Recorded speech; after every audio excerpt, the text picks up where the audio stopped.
Nós estamos iniciando mais um Ponto Legal, podcast do curso de Direito da Faculdade CDL.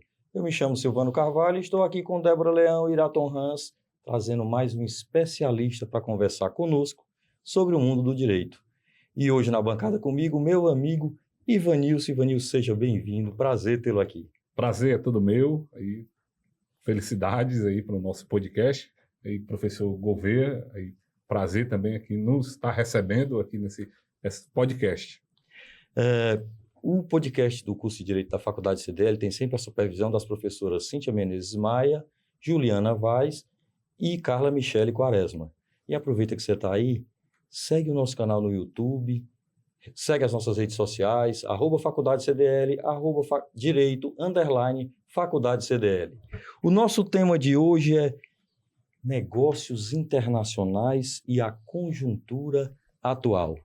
Para conversar conosco sobre esse assunto que é tão complexo, a equipe do Ponto Legal trouxe ele, que é bacharel em Ciências Econômicas, com especialização em Marketing Internacional, mestrado em Administração de Empresas, com ênfase em Negócios Internacionais, professor do curso de graduação da nossa Faculdade CDL e pós-graduação em diversas instituições de ensino.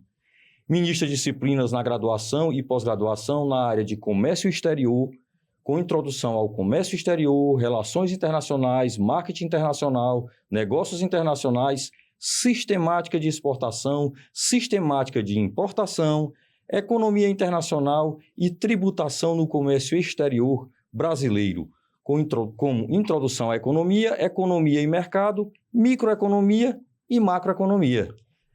Atua profissionalmente na área de comércio exterior nos seguintes temas: comércio exterior, relações internacionais, importação, exportação, internacionalização de empresas, legislação aduaneira e estratégia de internacionalização.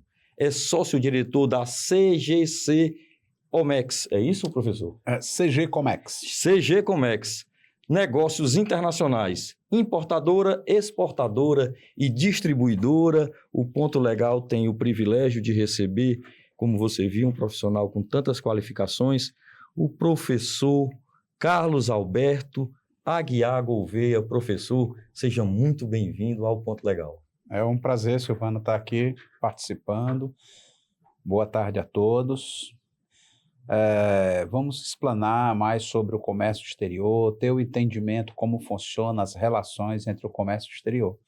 E aí eu estou à disposição para pergunta aqui da mesa, para podermos esclarecer aqui em conjunto esse bate-papo tranquilo e suave de entendimento do comércio exterior. Perfeitamente, professor. E o senhor começa nos falando assim de comércio exterior e às vezes assusta um pouquinho, porque as pessoas estão acostumadas com o comércio interno, com aquele comércio do dia a dia, né, Ivanilson? Com o comércio que a gente faz com as empresas presencialmente ou até virtualmente, mas comércio exterior ainda é um mistério para muita gente, professor. E eu queria que o senhor começasse nos explicando como é que funciona a relação de comércio entre os países.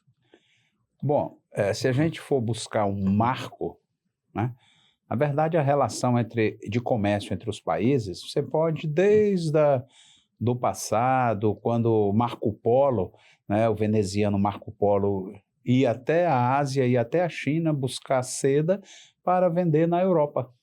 Então sempre existiu o comércio exterior, mas ele veio tomando forma, né, dessas relações internacionais, e a gente avançando já no pós-guerra, né, Segunda Guerra Mundial, houve no pós-guerra a reunião entre os países, né, depois do final da guerra, onde se reuniram em New Hampshire, né, Conferência de Bretton Woods, aonde lá foi criado, né, algumas instituições supranacionais, como o FMI, como o BIRD, né, e mais à frente veio a ONU, né, e veio também o GATT, né, que é o Acordo Geral de Tarifas e Comércios, aonde se buscava uma relação comercial entre os países, regras, né, foram criadas regras internacionais né, e harmonizada para que pudesse os países comercializar entre si, trocar produtos entre si, não só produtos como serviços também. Mas o mundo veio avançando e o GATT ele se preocupava mais com as transações de produtos, né, nas questões das tarifas. E o mundo veio avançando na área de serviços. Com o avanço, o GATT se mostrou ineficiente. Então, quando em 1º de janeiro de 1995 entrou a OMC, a Organização Mundial do Comércio, que veio para não só tratar da área de produtos, mas como também da área de serviço, buscar regulamentar esse comércio. Então, existe mais de 160 países, 165 países, que a gente chama de signatários do Acordo da Organização Mundial do Comércio, que permite que esses países tenham facilidade de transacionar entre si, tendo como, de certa forma, um juiz arbitral, que é a Organização Mundial do Comércio, onde ela trabalha para harmonizar essa relação e também servir como um juiz para poder apaziguar qualquer relação de brigas comerciais entre os países. Perfeitamente. Então, a partir de aí, o mundo veio avançando dentro desse comércio. Perfeitamente. Professor Gouveia, já falando em países, aí o senhor expressou bem, me diga quais os nossos principais parceiros que nós temos na América do Sul, na América Latina e no mundo. Os nossos principais parceiros, se nós citarmos 3, o principal parceiro do mercado internacional do Brasil é a China, o segundo é os Estados Unidos e o terceiro é a Argentina. São nossos principais parceiros. Tem vários outros parceiros, mas esses são o de grande expressão, né? De grandes relacionamentos. A China, o Brasil, ele tem o volume do nosso agronegócio exportado para a China é muito grande. Também para os Estados Unidos e também para a Argentina. São os nossos principais parceiros. Os outros países transacionam com a gente, mas esses são de maiores volumes. Isso a nível mundial. A nível mundial.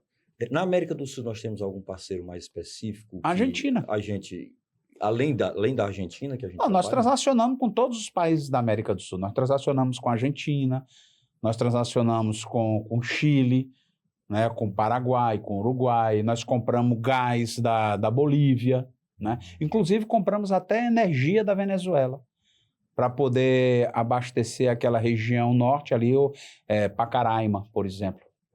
Então, professor, a gente tem uma relação assim ao longo da nossa fronteira comercial com todos os países. Sim.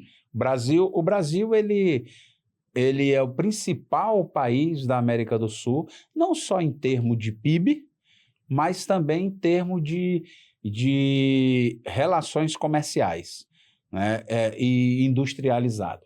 Então, todos esses países transacionam com o Brasil, mas o Brasil também existe uma relação, existe um bloco econômico na América do Sul, que o Brasil faz parte, que é o Mercosul, onde envolve o Brasil, Argentina, Paraguai e Uruguai, né? E alguns observadores, que é um bloco econômico que permite que cada vez mais o Brasil se relacione com esses países. O professor falou aí de alguns produtos.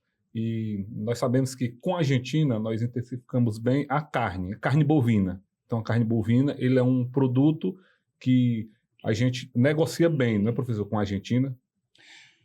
Na verdade, o Brasil compra muita carne da Argentina, né? O Brasil é o maior produtor e exportador de carne do mundo. Mas quando nós vamos comprar uma carne mais qualificada, a gente acaba comprando da Argentina, da Austrália, de outras regiões, porque nossa carne é um grande volume, mas a gente manda um percentual grande dessa carne para ser trabalhada na China, Estados Unidos, compra muita carne do Brasil, mas a China é a que compra mais. Professor, eu imagino que nessas relações comerciais, e a gente vê por aí nos últimos tempos, a gente tem tido uma guerra, uma briga entre os países, em benefício, cada um tentando ter um benefício para si, né? Que é natural nas relações de comércio, é uma relação de natureza comercial, ela tem suas implicações, suas negociações, né? E a gente às vezes escuta falar de uns termos que a gente acha estranho, né? A gente não conhece muito bem. Eu queria lhe perguntar se dentro dessas relações aí do Brasil com outros países, o termo dumping e antidumping, o que significa isso? Bom, o conceito do dumping, né, ou do antidumping, é basicamente para proteger o mercado interno, né? Imagina que o Brasil, ele aplica tarifa antidumping em alguns países. Exatamente desde o ano passado, e que esse ano vem ainda essa briga, para dar um exemplo claro, é de fibra ótica. O Brasil quer aplicar um antidumping na fibra ótica da China para proteger o mercado interno. Então, o conceito o produto que você está vendendo para a gente, você está vendendo mais barato do que a média de produção ou a produção interna do país.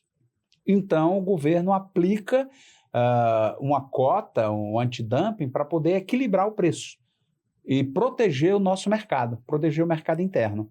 Mas, de certa forma, isso acaba sendo um protecionismo, né? Acaba sendo um protecionismo.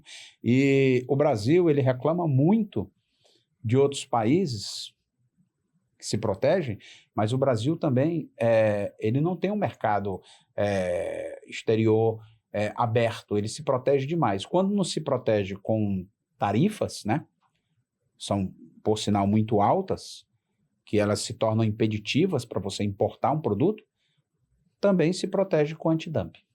Então, mais propriamente, como é que funciona o dumping? Existe um órgão do governo que é o MDIC, Ministério da Indústria, Ciência e Tecnologia, onde as empresas que se sentem prejudicadas por algum produto que vem de fora para o Brasil fazem esse questionamento ao MDIC que vão fazer uma análise nesse produto, no preço desse produto que ele está chegando aqui.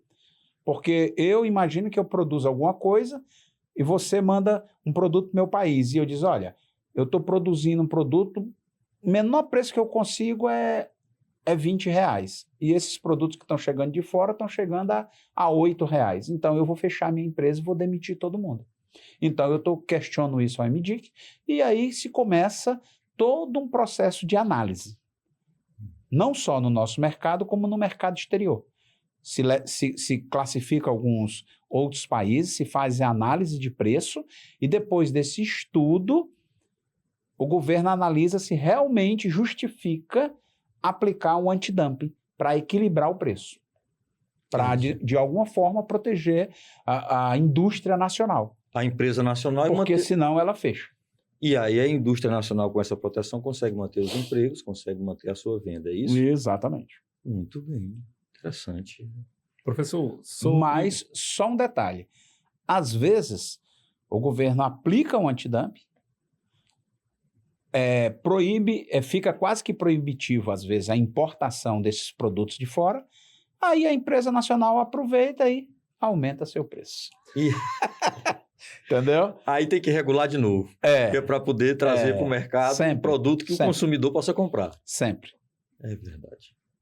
Professor, e diante das tarifas, nós temos aí ouvido muito falar em tarifa imposta por países, aí eu queria que o senhor explicasse qual o impacto para nós, brasileiros, sobre essas tarifas impostas por essas grandes potências mundiais. As tarifas, elas sempre existiam e a Organização Mundial do Comércio, ela sempre buscou harmonizar isso para evitar esse excesso de tarifas, né? Mas, a partir de agora a entrada do governo Donald Trump, né, os Estados Unidos, ele resolveu aplicar tarifas em quase todos os países que se relacionam com ele. Mas isso existe um porquê, um fundo por trás dessa situação. Não é só uma questão de tarifa. Os Estados Unidos, desde a década de 90, ele vem perdendo a hegemonia no mercado mundial. Aos poucos. Enquanto ele vem perdendo, países como a China. Se você falar nos BRICS, né? O Brasil, Rússia, Índia, China e África do Sul, eles vêm crescendo no mercado mundial. A China vem crescendo cada vez mais e os Estados Unidos ele vem perdendo esse processo. E mais do que isso, nesse movimento de as empresas buscarem maximizar seus lucros, produzir mais por menos, essas empresas foram buscar países onde elas conseguem ter uma produção maior pelo um custo menor. E a China abriu o espaço, o seu mercado, para poder absorver essas empresas. Então, de verdade, quem criou esse grande país no mercado mundial hoje foram os próprios países desenvolvidos que transferiram suas plantas de produção para eles. E eles foram crescendo, foram entendendo como é que se produzem, foram criando suas próprias tecnologias e hoje não depende mais tanto desse mercado, desenvolve suas próprias tecnologias e avança no mercado mundial. Haja vista, se você perceber, um segmento, a indústria automotiva. Os Estados Unidos lideravam o mercado mundial automotivo, né, de carros. Detroit era a meca da indústria. Detroit você tinha GM, você tinha Ford, você tinha Chrysler. Detroit hoje está falida. Não tem mais essa indústria lá. E hoje quem lidera o mercado mundial de carro é a Ásia, a China. E a China lidera o mercado mundial de carros elétricos. Enquanto, por exemplo, os Estados Unidos tem 14, 16 marcas de carro, a China está com 100 marcas de carro. 100 marcas de carro. 100 marcas de carro. Hoje, se nós falarmos aqui do Brasil, se você falar do Ceará, você não anda 200 metros aqui nas ruas de Fortaleza que você não veja um carro chinês, um BYD, não veja um Tigo, não veja outras marcas de carros chineses, elétricos ou não. Entendeu? Professor, o senhor falou que a China ela é fruto, e não só a China, mas os países asiáticos, e todo esse sucesso é fruto do investimento que foi feito pelos próprios países desenvolvidos. Isso. E aí agora a gente entrou aí numa relação em que começou a se impor tarifas externas a determinados produtos, a determinados países, né, com um escalonamento tanto a nível mundial quanto a nível para nós interno, nacional. E o impacto dessas tarifas na importação para o Brasil? Primeiro assim, senhor. Primeiro uma visão. Esse aumento de tarifa que os Estados Unidos impõem sobre a China e sobre alguns outros países, ele tem vários viés, mas se você falar de a possibilidade de você atrair de volta a indústria para dentro dos Estados Unidos. Quando ele aumenta a carga tributária, aumenta a tarifa lá fora, você dificulta a importação. Aí ele diz, olha, então traz a tua empresa aqui para dentro dos Estados Unidos. Então esse é um dos motivos que você, tudo bem, eu vou te tarifar, tu não quer pagar essa tarifa, tu traz tua indústria para dentro do país. E aí você gera emprego no país.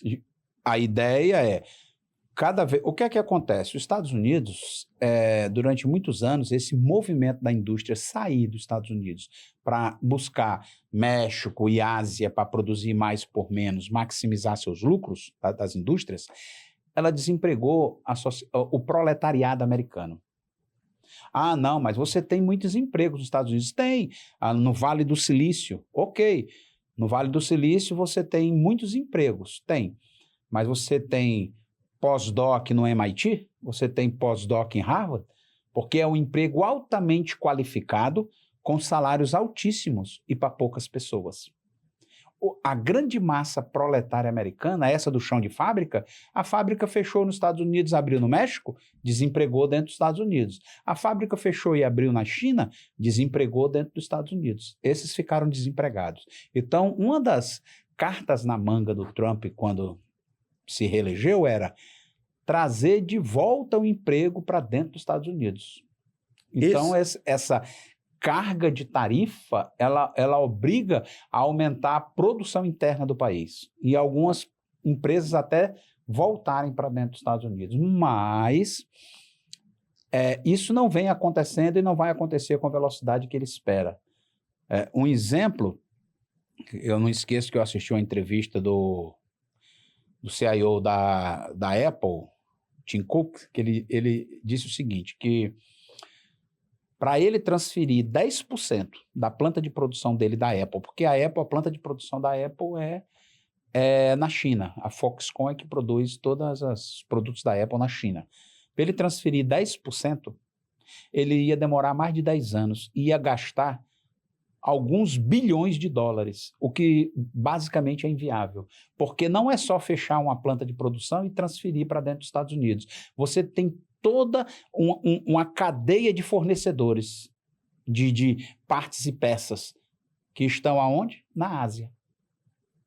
Entendeu? Então, você não vai trazer essas pessoas. Então, você traz um núcleo para produzir lá e continua. Aí vai passar a importar da China as peças. Então, vai se tornar caro. Não funciona. Entendeu? Professor, então a gente está vendo um efeito reverso. É isso?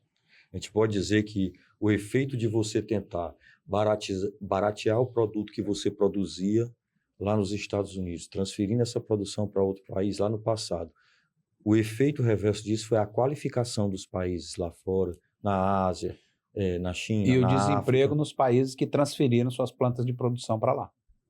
Mais do que isso, houve uma transferência de know-how, de conhecimento. Então, a China, até final da década de 70, né, quando saiu, né, Mao Tse-tung saiu e entrou Deng Xiaoping, né, ele abriu o mercado chinês para o mundo. E aí ele criou o que a gente chama de zonas especiais econômicas, que mais na frente a gente vai falar que o Brasil tem isso. As zonas especiais econômicas, que são áreas onde você é livre de tributação, livre de impostos, com eficiência logística, e aí com profissionais qualificados e capacitados, e aí capta todas as empresas do mundo para produzir lá mais por menos. E ao mesmo tempo, todo esse conhecimento que esses profissionais vão adquirindo fica dentro da China. E aí eles começam a produzir seus próprios produtos. E aí é que o efeito vem ao contrário. De lá para cá, daquilo que você produziu daqui para lá. Eu não sei se você já escutou o discurso do Trump, que ele reclama muito da China, que a China copiou eles. Vive reclamando. Só que no primeiro momento, você copia, depois você cria. Você tá numa curva de aprendizado. Depois que você aprende, você não precisa mais copiar, não. Você cria seus próprios produtos. E é o que a China vem fazendo e vem ganhando o mercado americano. Então, é por isso que o slogan, né, do Trump, além de America First, né, é fazer os Estados Unidos grande novamente. Né? Fazer os Estados Unidos grande novamente. Ou seja, aquele país que detinha todas as tecnologias, que detinha todo o know-how e o conhecimento, e era a maior economia do mundo. E hoje já não é mais assim. Espalhou-se o trabalho, O conhecimento. a manufatura, é isso?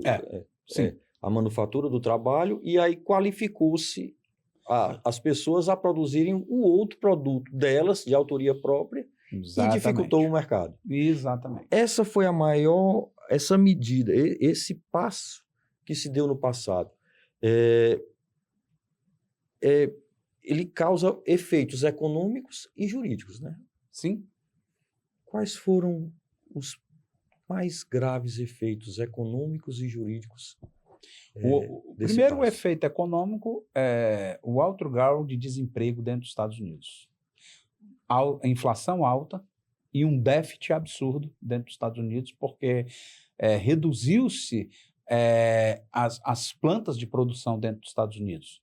Reduziu-se a industrialização dentro dos Estados Unidos. Os Estados Unidos mantém somente os laboratórios de invenção e de inovação, mas o chão de fábrica está está fora dos Estados Unidos. Então, você causou um efeito de desemprego muito grande dentro dos Estados Unidos.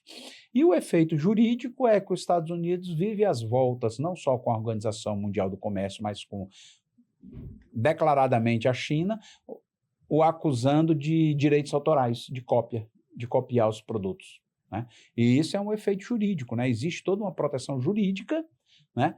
Mas isso já ficou no passado. O que no início era cópia, hoje já não é mais. Já é um produto original. Hoje já é inovação. E, professor, isso partiu só do centro dos Estados Unidos para o mundo asiático ou partiu de outros países também da Europa? Alemanha transferiu planta de produção, Itália, França, vários países. Então foi um fenômeno mundial. Alguns Foi um países fenômeno buscando maximizar seu lucro, aumentar a produção, produzir mais por menos. Então pensaram em produzir mais, qualificaram aqueles onde o mercado fornecia um serviço mais barato e agora eu sou seu concorrente. Agora o mercado é Evanilson. É um negócio meio sério, né? É sério demais. Professor, aqui tem uma pergunta, o professor até já falou sobre... É uma sigla que tem aqui dentro do nosso mercado, né, de importação e exportação. E pedir para o professor aprofundar mais sobre essa sigla, que é o ZPE. E saber, professor, inclusive, desculpa interromper aqui, se é só no Brasil que ela existe ou se existe no mundo todo, como é?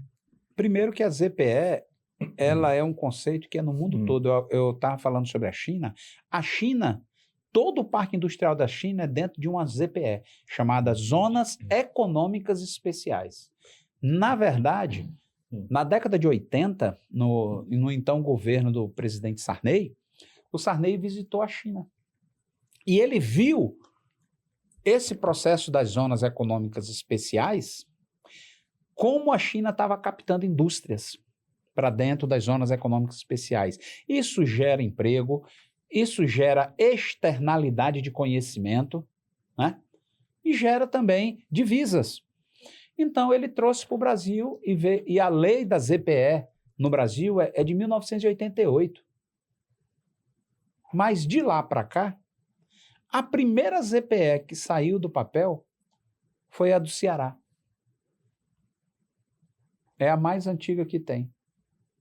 No de quando, entanto, professor? hã? De quando é? De que ano? É de 2013, 2012. Ou seja, desde 1988. O que é que acontece? O Ceará implantou sua zona de processamento e exportação, conseguiu área ali em São Gonçalo, né? A região que a gente conhece ali do Pecém, conseguiu alfandegar, e a primeira empresa que chegou lá foi a Companhia Siderúrgica do Pecém, a CSP. A CSP, ela investiu 5,5 bilhões de dólares. Gerou mais de 6 mil empregos diretos, fora os indiretos. E agora, a CSP ela era uma joint venture de 3 empresas, né? Uma nacional e 2 sul-coreanas. A nacional era a Vale, e a coreana era a Dongkook e a POSCO. Só que veio uma gigante, a ArcelorMittal, e ela provocou um desinvestimento na Europa devido à escassez de gás, por conta da briga da guerra da Rússia com a Ucrânia, e ela viu aonde ela poderia transferir algum investimento dela, planta de produção, e ela viu aqui no Ceará a CSP. Ela veio aqui e disse quanto é que custa? Custa 4 bilhões de dólares? Toma aí e me dá. Então, agora, a ArcelorMittal é que é a dona da siderúrgica daqui. Então, nós estamos falando de uma empresa que gera mais de 6 mil empregos diretos. Se você colocar ali 10 empresas gerando 6 mil empregos diretos, significa que Fortaleza vai ser uma cidade dormitório. O que significa isso? Que todo mundo vai trabalhar em São Gonçalo. Você sabe quantas vezes você acorda de manhã, 5 horas da manhã, aí você vê aquele ônibus da ArcelorMittal passando e levando as pessoas para ir trabalhar lá. e no final do dia devolve para Devolve. Fortaleza. Então, essas pessoas usam Fortaleza como cidade dormitório, porque o trabalho é lá. Então, quanto mais o governo do estado for para fora do país buscar empresas que querem produzir para exportar, utilizando os incentivos porque você dentro de uma zona econômica especial ou dentro de uma zona de processamento de exportação, você não paga imposto, nem quando vende, nem quando compra. Então é um incentivo muito grande. Energia nós temos, né? Água nós temos. Então o resultado é, se você trouxesse várias empresas para cá e colocasse ali dentro, você estaria gerando um polo aonde o fortalezense ele dormiria aqui e trabalhava em São Gonçalo. Já tem uma parte que está fazendo isso. Hoje em dia, se desloca diariamente uma média aí de 15 a 25 mil pessoas para aquela região para trabalhar lá. Eu estou dizendo isso por quê? Porque foi isso que a China fez. A China criou as zonas econômicas especiais e foi buscar todas as empresas para dentro da China, gerando milhões de empregos, gerando renda, gerando externalidade de conhecimento. Porque quando um profissional vai trabalhar na ArcelorMittal, um engenheiro ou uma pessoa da área administrativa, ou o que é que seja, ele está trabalhando com o que há de melhor de gestão que essas empresas trazem do mundo todo. Então você gera externalidade. Quando essa pessoa sai dessa empresa, ela vai para outra, ela vai com conhecimento. Professor, Entendeu? externalidade que vai gerar muito aqui no estado de Ceará, que já teve aí no noticiário, é um porto seco que nós vamos ter em Xeramobim. Que Xeramobim, ele vai ser uma cidade que vai ter um porto seco, só que ali ele não tem ainda a capacidade, como você diz, do dormitório, a cidade. Aí vai ali se espalhar nas regiões vizinhas. Você sabe que é assim. Pernambuco tem 3 portos secos. Sabe quantos portos secos tem no Ceará? Nenhum. Mais uma vez, é preciso que os nossos gestores públicos olhem para o Estado numa visão de desenvolvimento, porque nós vamos ficando para trás. Entendeu? Pernambuco tem 3 portos secos. Qual a importância de um porto seco? Tem várias importâncias, que nem cabe aqui citar, mas tem muitas importâncias um porto seco. Dentre elas, as empresas montadoras de automóveis, as empresas que produzem automóveis, uma das necessidades dela é de porto seco. Professor, eu fico ouvindo o senhor falar aí, o senhor falando sempre sobre a externalidade, sobre o conhecimento que essas empresas trazem, a qualificação que os profissionais precisam ter e que eles vão adquirindo ao longo, porque me parece que essas empresas...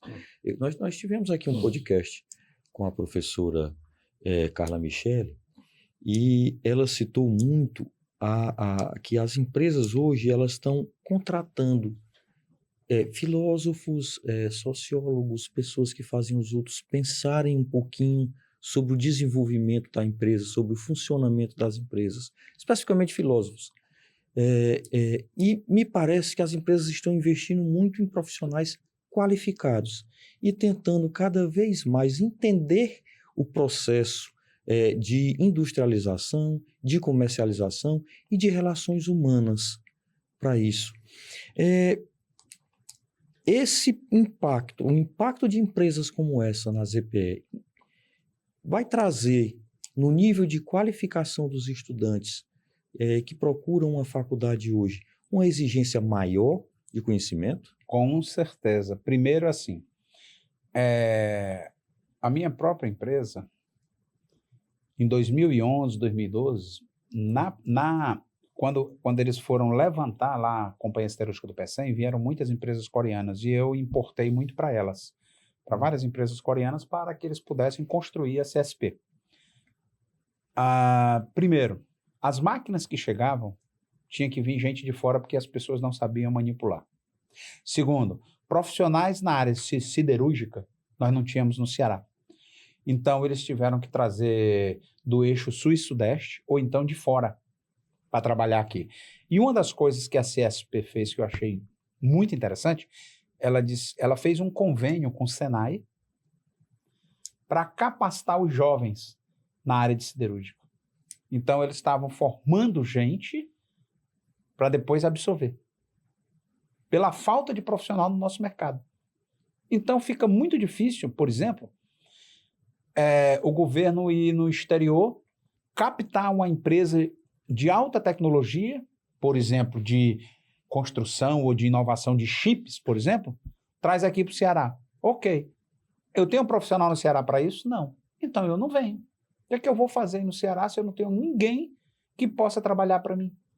Então, o governo tem que entrar no jogo, buscar qualificar, ajudar as empresas privadas e públicas a qualificar a mão de obra para que a gente possa trazer empresas qualificadas para cá. Não pense que as empresas que foram para a China, a mão de obra é de lá, da China. Mas são pessoas altamente qualificadas, foram formadas e capacitadas pelo governo chinês. Então, a importância de você trazer as fábricas, mas também qualificar o cidadão cearense para que ele possa aproveitar essa fábrica para poder ter o seu trabalho, ter o seu sustento, ter a sua qualificação. Você tem que ter um ambiente favorável, não só de pessoas qualificadas, como um ambiente logístico, portos, aeroportos, rodovias, ferrovias, tudo qualificado. Um ambiente com uma estabilidade jurídica, porque uma empresa, quando ela vem, jurídica e política, ela vem, ela faz essa análise. Eu acordo de um jeito, quando eu vou dormir, o país criou imposto, criou isso, criou aquilo, já está de outro jeito. Então, tudo isso as empresas analisam antes porque ela vem para ficar durante médio e longo prazo. Nesse ponto, o meu amigo Ivanildo Gomes, a gente tem uma faculdade que se dedica um pouquinho a criar. Eu estava ouvindo o professor aqui falar. Nós temos um curso de logística, né, que é muito bom. O senhor falou aí sobre logística. E eu ia lhe fazer a seguinte pergunta. É o maior desafio para as empresas de grande porte que vêm para cá a logística dos produtos que elas produzem, que elas constroem? Sempre. É o maior desafio? Sempre, porque há bem pouco tempo nós só tínhamos o porto do Mucuripe, né? Hoje nós temos o porto do Pecém. Há bem pouco tempo também, o aeroporto da gente era uma casinha, né? Quem conhece, você vai ali por trás ali da CAGES, né? Aquilo era o nosso aeroporto. Exatamente. O Pinto Martins ali, o aeroporto, 23, não. O antigo Pinto Martins que ficava ali era pequenininho. Era. Hoje, depois de muita dificuldade,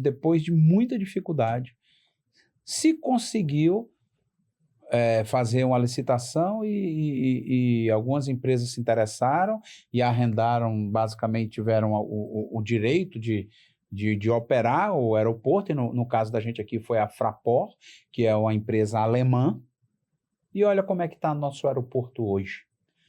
Não só em infraestrutura, mas como hub, né? Hub da Air France, e pleiteando outros hubs também. E quantos voos hoje internacionais saem e chegam aqui? E dá um orgulho na gente, né? Pois é, então, ou seja, mas é muito demorado. Nós precisamos ser mais rápido, porque senão vira várias gerações e a gente não consegue ver o crescimento, a inovação. A dinâmica do processo tem que ser mais rápida. Tem que ser mais rápido. Tem que ser menos burocrática e mais ágil. Rápido, mais ágil. É verdade. Entendeu? Professor, e aí eu vendo que o senhor... do jeito que a dinâmica tem que ser ágil, tem que ser rápido, também a qualificação dos profissionais tem que ser rápida. Mais ágil. É muito mais ágil, muito mais rápido. A gente tem especialização em arquitetura de software, data science e cybersecurity aqui na faculdade CDL. Tem um MBA de executivo em gestão de projetos e de processos que qualificam profissionais para trabalhar nesse tipo de trabalho. É isso mesmo? E olha só. O governo do estado do Ceará assinou um termo de intenção, carta de intenção, e que vai acontecer já, 5 data centers gigantescos estão vindo se instalar no Porto do Pecém. Inclusive o data center da TikTok. Sabe quantos mil empregos isso vai gerar? Entendeu? Eu estava procurando aqui, que eu sabia que tinha o curso para lhe fazer esta pergunta. Entendeu? Sobre os data centers que vêm. Que estão vindo para cá. Olha, o Ceará, ele nunca mudou de posição no mapa georreferenciado. Ele está na mesma posição. O Ceará sempre foi... ele tem vocação para ser hub. Hub aéreo, hub marítimo e hub digital. Tanto é que o cabo óptico que liga, o cabo de fibra óptica que liga a América do Norte à América do Sul, ele chega aqui na Praia do Futuro. É tanto que lá na Praia do Futuro tem lá o Angola Cable, né?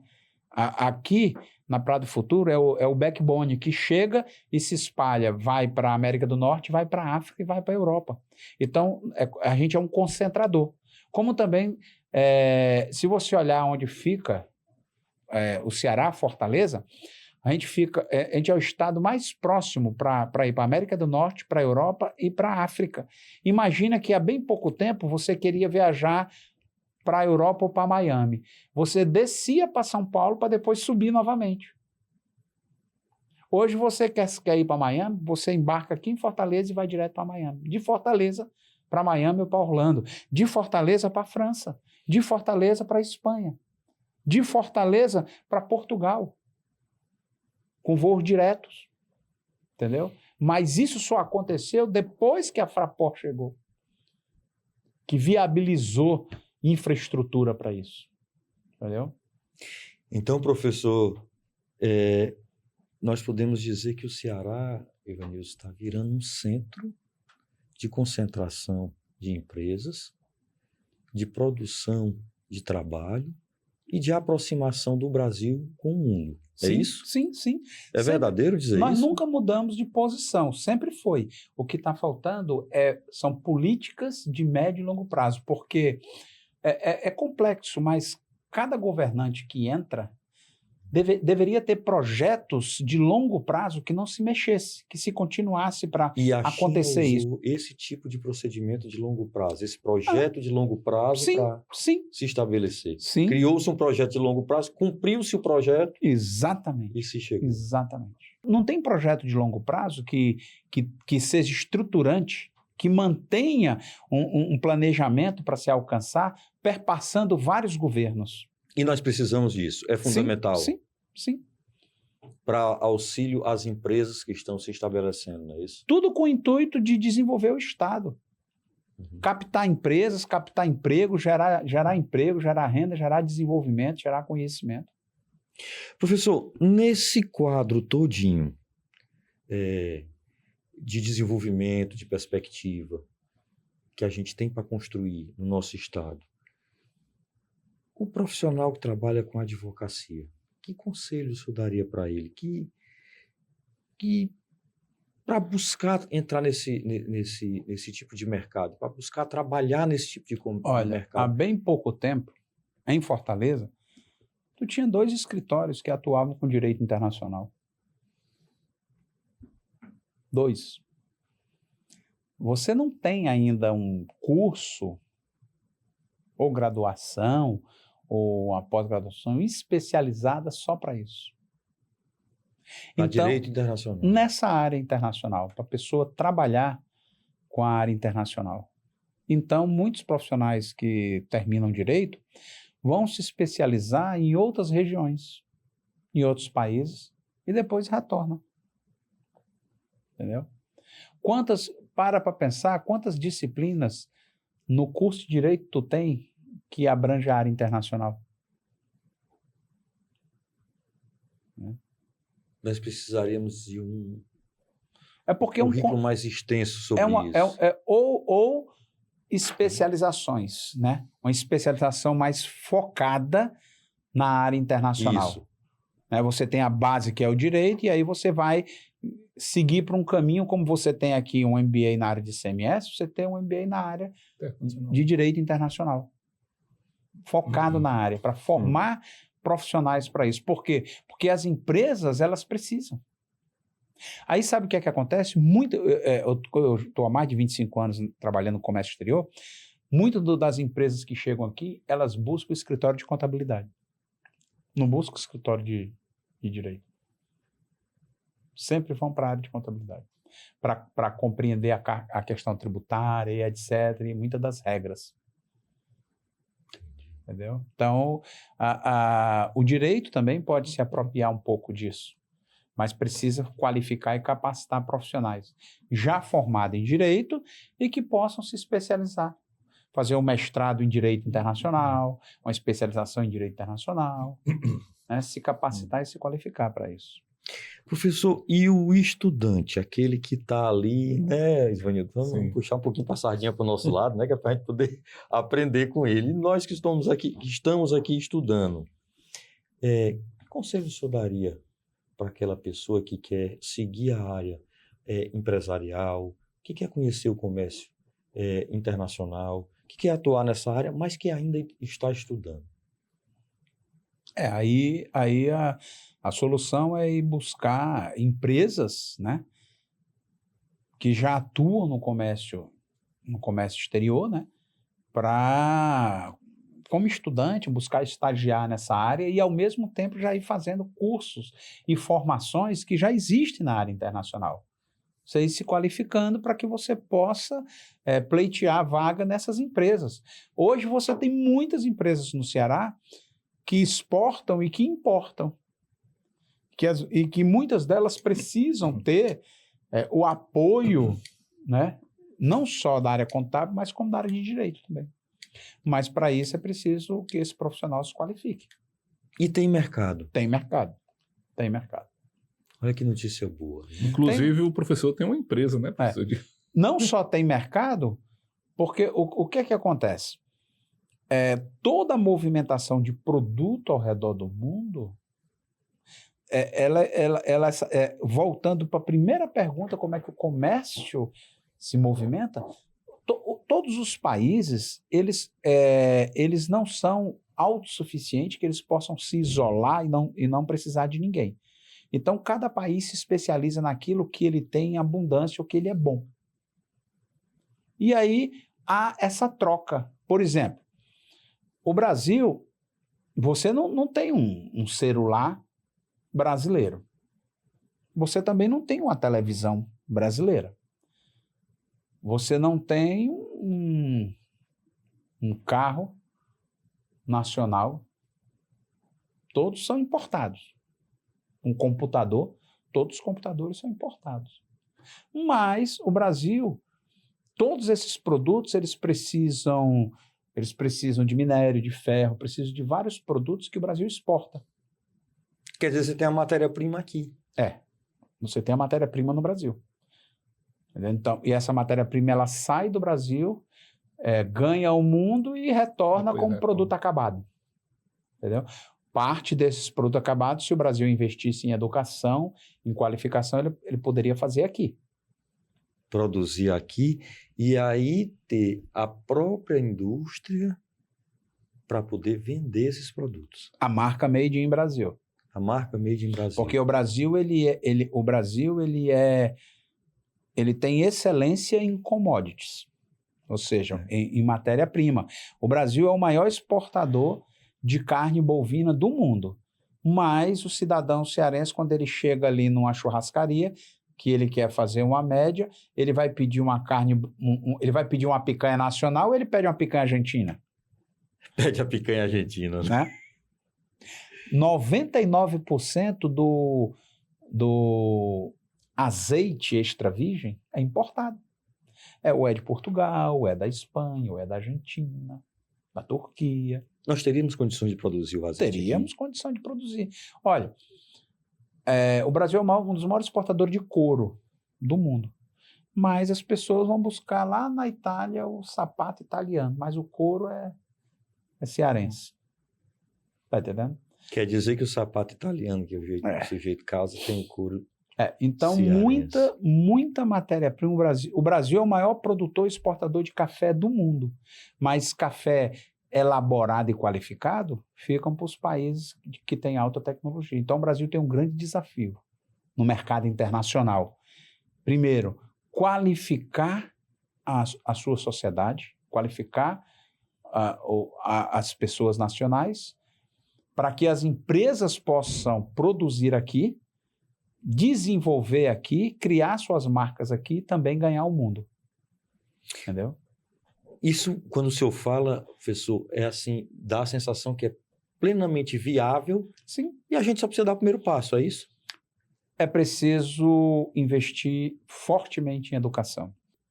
Eu gosto muito quando o senhor diz que é preciso investir em educação. O senhor disse aqui essa frase 3 vezes e isso me encanta muito, porque eu acredito muito que a educação é a solução que o Brasil...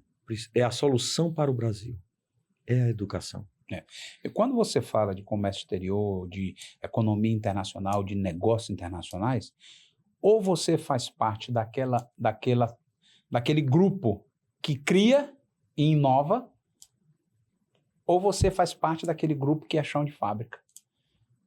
Então, quando você fala do grupo que cria, aí você vai falar Japão, você vai falar da Coreia, você vai falar dos Estados Unidos, da Alemanha, da Itália, que eles inovam, criam e mandam para os outros países que são chão de fábrica, que vão produzir. O Brasil é um deles. O Brasil precisa criar, inovar, mas para isso precisa qualificar o seu povo.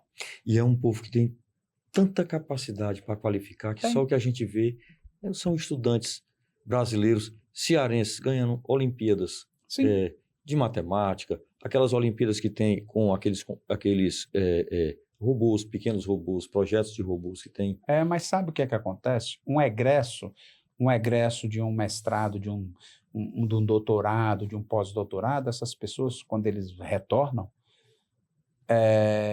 eles não são absorvidos pelas empresas privadas. Eles vão todo para a área acadêmica. Diferente, por exemplo, de países como os Estados Unidos ou como a Índia, que boa parte são absorvidos pelas empresas privadas porque querem pessoas de alta qualificação, como na China também. A China banca os doutores dentro das empresas para poder inovar. Aqui você termina um doutorado, ou você vai para a área acadêmica, porque qual é a empresa que vai lhe absorver? As empresas não abriram os olhos ainda para entender que esse profissional é importante? Sim, pois é, ainda não. E aí nós ficamos naquela parte do mercado mundial que não é a parte que cria, que inova. O senhor acabou de dizer que nós temos os commodities, nós temos os recursos naturais, nós temos pessoas. Temos pessoas. Então, o que falta na realidade é um investimento. Políticas públicas de médio e longo prazo para fazer essa virada de chave. E o entendimento das empresas que precisam pegar esses profissionais que estão qualificados e trazer para investir em pesquisa, em ciências, é isso? Sim. E poder criar as marcas Made in Brasil e ganhar o mundo também com as nossas marcas. Porque tu viaja ao redor do mundo, tu está consumindo produto que tu não tem a noção que aquele produto veio do Brasil. Mas não está com a nossa marca. Eu acho, professor, que essa sua fala foi uma das maiores colaborações que se pôde dar à construção de um futuro para o nosso país, para o nosso povo. E eu acho que o senhor está de parabéns, realmente, a educação, a preparação, o investimento nesses profissionais e o entendimento de que nós podemos ser autossuficientes. Não em tudo, porque, como o senhor disse, o mundo não permite que você seja autossuficiente em tudo. Mas o Brasil tem uma capacidade enorme de crescer, de ser autossuficiente em muita coisa. Nenhum país saiu do status de em desenvolvimento ou emergente para desenvolvido sem antes passar pela educação, pela qualificação do povo, pela educação do povo. Nenhum. Verdade. O senhor tem toda a razão. Professor, assim, a conversa, né, Ivanilson, é boa e tudo, mas o tempo voa de um jeito que a gente nem nota, né? Meu amigo Ivanilson Gomes, obrigado por ter participado, obrigado por ter aceitado o convite, foi uma honra recebê-lo aqui. Obrigado também a você, Silvano, por ter convidado e agradecer também o professor por disponibilizar esse tempo aí para a Faculdade de Direito, para o curso de Direito e para todos que estão nos assistindo, que foi uma contribuição imensa. Isso esclareceu muito aí sobre essa questão do mercado aí de importação, de exportação. Eu Obrigado. agradeço pela oportunidade. Professor, dentre tantos assuntos que a gente ainda pode falar, nós falamos de um. E eu queria deixar aqui as portas abertas para que o senhor voltasse novamente em um outro momento, nos brindasse com mais elementos dessa matéria, que eu acho que é tão importante, porque a gente falou tanto em educação, né? O Brasil investir em educação para qualificar os profissionais, então vamos insistir também, dizendo assim, fazendo nossa parte, trazendo aqui o professor qualificado que fale do assunto, que diga, olha, isso é possível, vamos fazer. Não, e comércio, e o mercado internacional, o comércio exterior, é preciso a gente entender que o Brasil está inserido dentro dessa grande tribo de comércio exterior. Então, quanto mais o cidadão brasileiro se inserir no mercado internacional, compreender essa situação, mais ele se sente à vontade dentro dessa integração entre países. Então, professor, muito obrigado. E eu já antecipo o convite para voltar novamente e tentar cada vez mais passar essas informações para as pessoas. Obrigado por ter aceitado o convite. Muito obrigado, eu é que agradeço. Obrigado. Você assistiu a mais um Ponto Legal, podcast do curso de Direito da Faculdade CDL. E nós esperamos você aqui na próxima semana. Até lá.